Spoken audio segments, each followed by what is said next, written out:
soon. We were just talking about kind of the general market mood, and we were talking about the risk of contagion as well, with Hungary now being very much in the limelight today.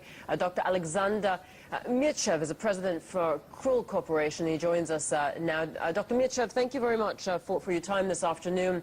Do you think that we are looking at a heightened scenario of risk now that we know about Greece, now that we know about Spain, now that we know about the potential for contagion, and especially now that we know about Hungary as well? I think that actually what is going to happen is what is happening is the unfolding of the very understanding of what is going to be, and needs to be the exit strategy.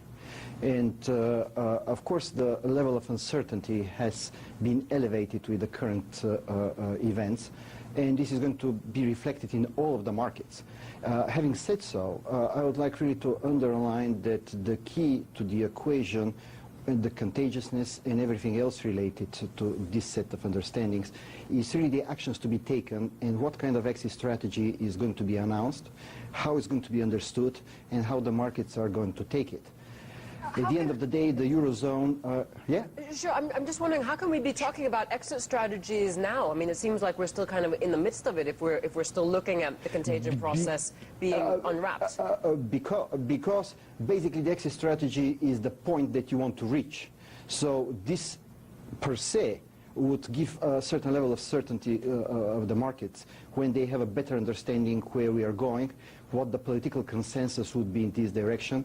Because for now, it really looks like this a bit of a labyrinth puzzle where it's a move by move the decisions are made, and you have a grandiose plans and grand strategies and small moves, which is probably justified by the circumstances. But at the end of the day, markets want a certain better understanding what is going to happen, and it's going to go, what are going to be the long-term commitments.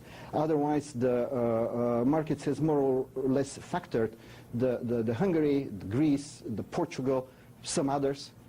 This is part of the equation today.